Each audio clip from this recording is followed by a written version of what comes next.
Hello traders, स्वागत है आपका चार्ट एक्सप्रेस सीरीज़ के एक नए वीडियो में। मेरा नाम है राजा जैन और आज की डेट है 16 अक्टूबर एंड फिलहाल अभी टाइम हो रहा है शाम के 6 बजे।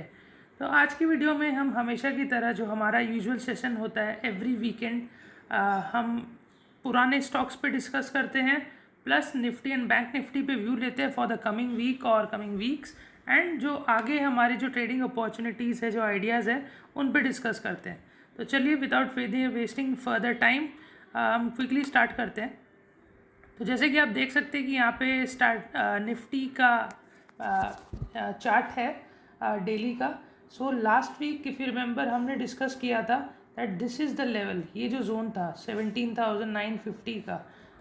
वी डिस्कस्ड दैट अगर यहाँ से एक ब्रेकआउट मिलता है देन एक अच्छी मूव हमें 18,300 400 के बीच में मिल सकती है। एंड आप देख सकते हैं कि Nifty has given a closing at 18,338। So although movement is good, but what I see is यहाँ पे दो गैप्स है छोटे छोटे, ये जो देख रहे हैं, एक ये गैप है 18,000 पे एंड प्लस एक ये गैप है 18,200। So what I feel is एक बार या दो बार ये नीचे एक बार मूवमेंट होनी चाहिए सो दैट ये गैप्स फिल हो।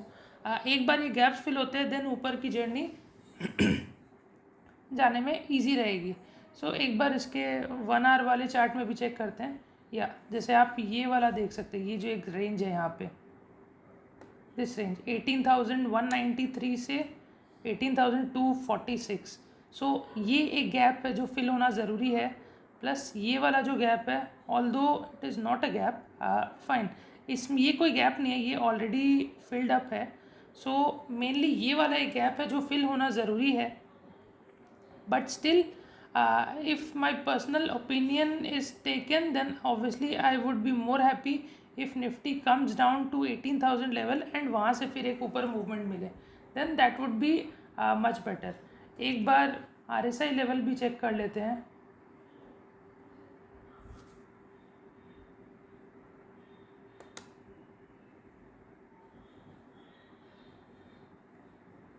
RSI लेवल भी लगभग 75 के अराउंड है, तो थोड़ा सा ओवरबॉट जोन में जाने की तैयारी में है।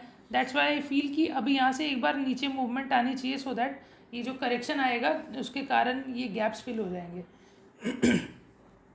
तो चलिए, ये था निफ्टी पे व्यू। अब एक बार बैंक निफ्टी पे देखते हैं। ओके, बैंक निफ्टी में वीकली चार्ट पे चलते हैं।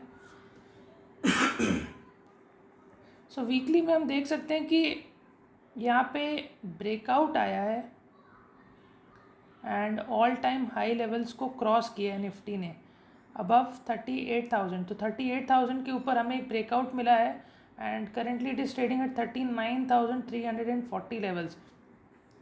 So the breakout is good and यहाँ से माइट बी पॉसिबल कि हमें और ऊपर की मूवमेंट दिखे या थोड़ी और ऊपर मूवमेंट पॉसिबल है until it reaches the overbought zone, and वहाँ से एक हमें माइनर करेक्शन देखने मिल सकता है जो कि निफ्टी बैंक निफ्टी को वापस 38,500 के लेवल्स पे ले करके आ सकता है एंड उसके बाद फिर से आगे की मूवमेंट ऊपर स्टार्ट हो सकती है। तो ये है निफ्टी एंड बैंक निफ्टी पे व्यू। एक बार सेक्टर्स पे देख लेते हैं। लास्ट वीक हमने डिस्कस किया था PSU बैंक का सेक्टर जिस पे मैं थोड़ा बुलिश था। एक बार उस पर मूवमेंट देखते हैं निफ्टी PSU बैंक क्या। Will go to the weekly chart, you can see it clearly. हमने यहाँ पे जो पैटर्न ड्रॉ किया है जिसे असेंडिंग ट्रायंगल पैटर्न कहते हैं, and we discussed it here at this level on 4 October वाले वीक पे कि यहाँ से एक अच्छा ब्रेकआउट मिलेगा देन काफ़ी ऊपर की मूवमेंट विंडो खुल जाएगी। So it has given a very good breakout this week, but still ये यहाँ पे अभी नहीं रुकेगा। इट माइट बी पॉसिबल कि माइनर करेक्शंस आएंगे, but the ultimate target for this PSU bank sector is 3352, जो ये लेवल आप यहाँ देख रहे हैं। सो इसके पहले कोई और रुकावट नहीं है। सो डेफिनेटली आप जब तक यहाँ पे हिट नहीं करता है PSU बैंक सेक्टर, आप डेफिनेटली होल्ड करके रख सकते हैं PSU बैंक्स के स्टॉक्स जो भी आपके पास है।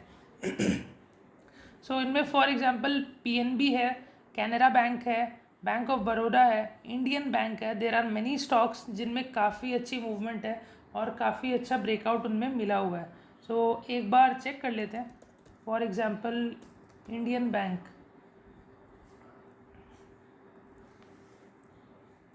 इंडियन बैंक में आप देख सकते हैं कि ये एक लेवल जो था 144 का जो लेवल था, इस लेवल को इसने ब्रेक किया है दिस वीक एंड काफ़ी अच्छी क्लोजिंग इसने दी है with a very good volume.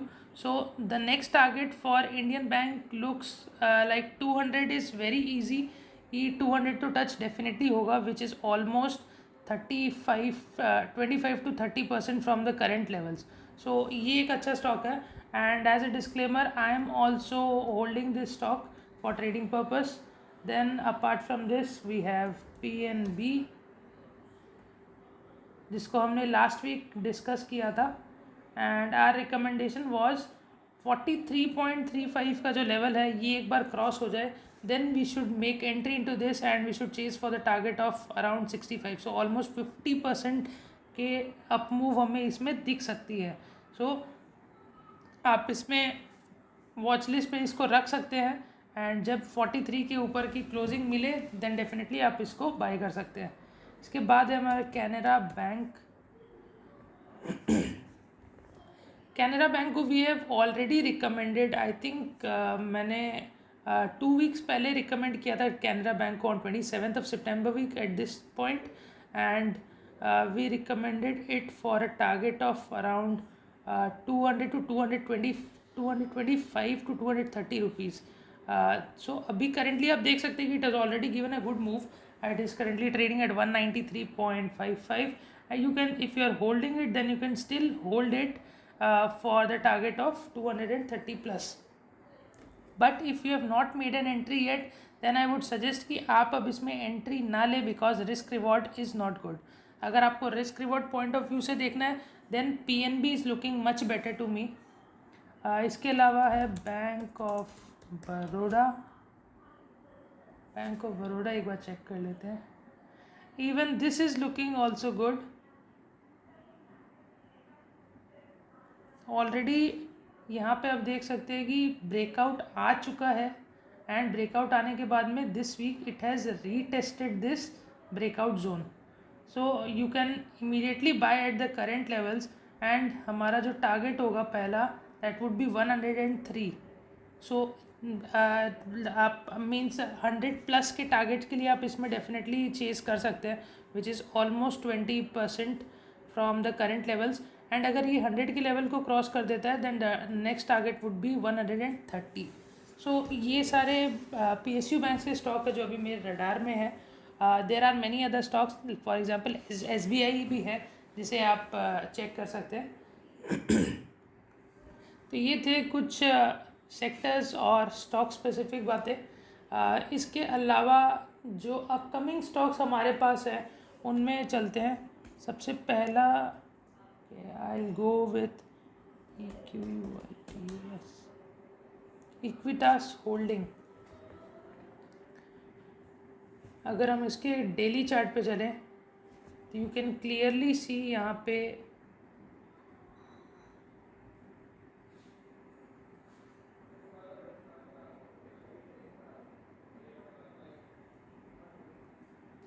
Rounding bottom pattern का ब्रेकआउट इसमें हुआ है एंड ब्रेकआउट के बाद में it is currently retesting that breakout zone again.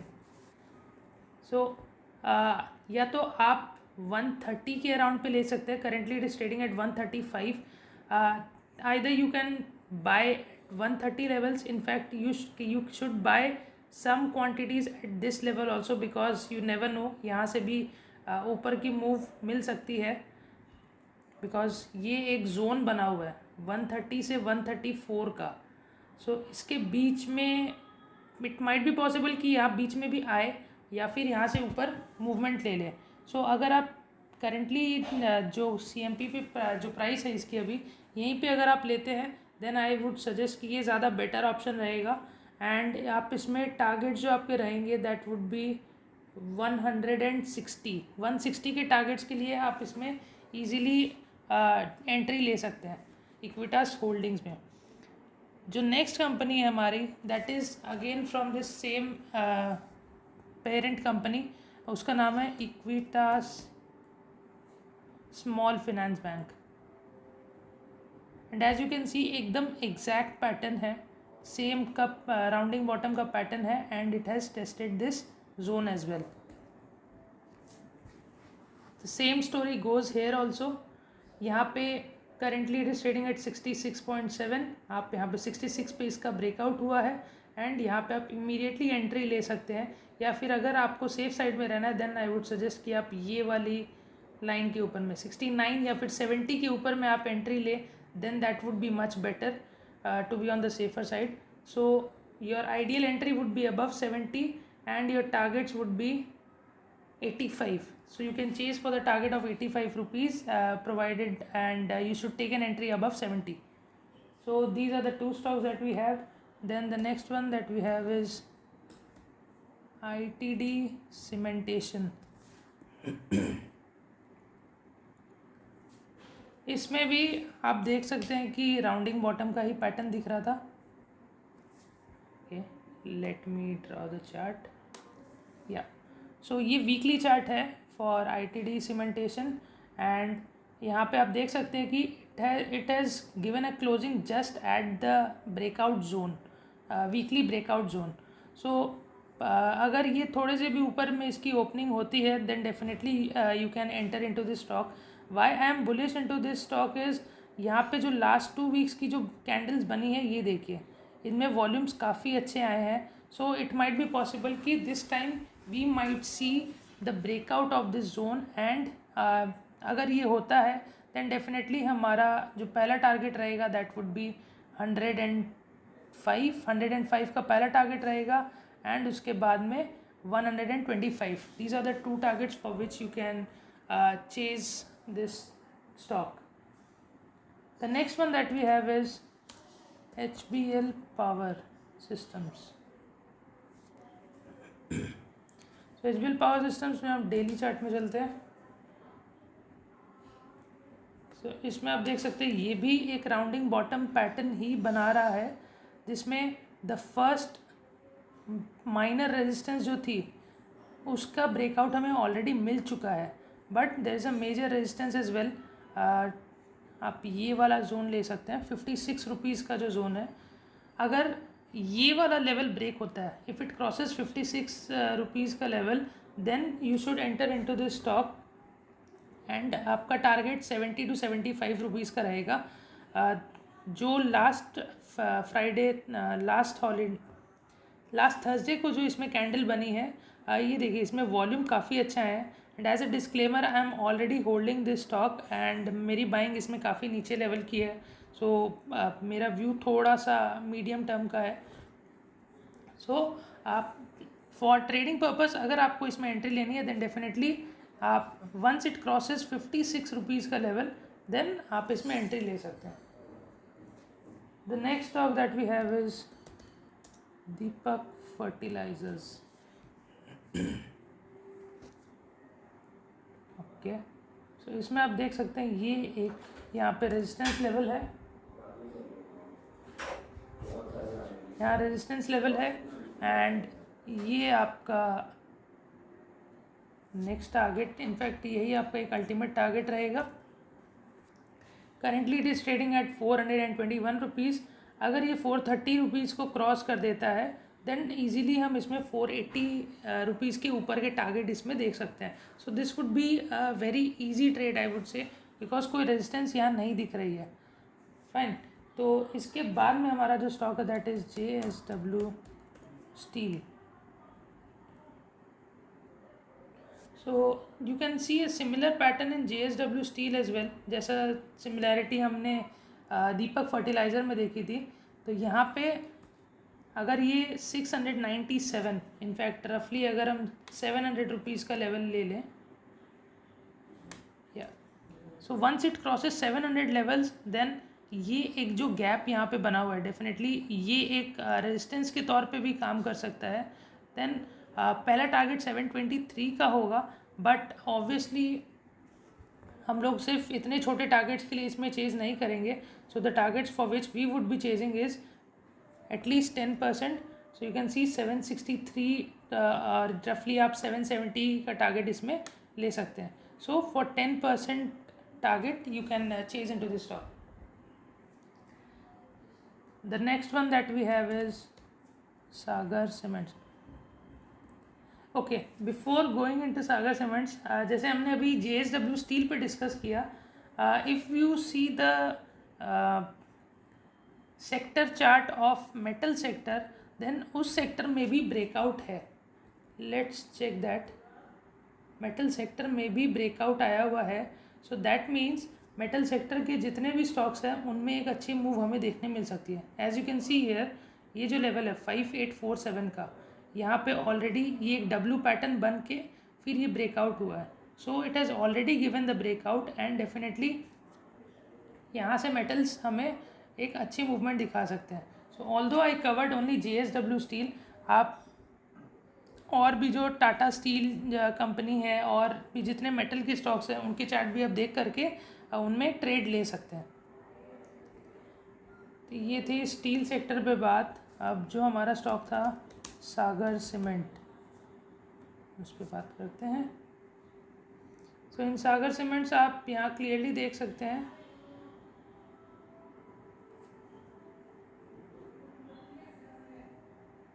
ये एक प्रॉपर कप का पैटर्न इसमें बना हुआ राउंडिंग बॉटम का. एंड अभी ये नीचे आ करके it is in the process of making cup with a handle pattern. So once it gives a closing above 310, अगर इसके ऊपर की हमें क्लोजिंग मिल जाती है then the pattern would get completed and हमारा टारगेट इसमें रहेगा 350. And as a disclaimer, I am already holding this stock in my portfolio. मेरी बाइंग अराउंड 301 रुपये पे है एंड मेरा टारगेट इसमें मिनिमम 350 रुपीज़ का है. So friends, these way the stocks for this time. I hope आप जो भी हमारे स्टॉक्स के बेसिस पे ट्रेड्स ले रहे होंगे, you are making good profit out of it. Till then आप अपना ध्यान रखिए and do keep trading and अपने पोर्टफोलियो का ध्यान रखिए. Until then, bye bye.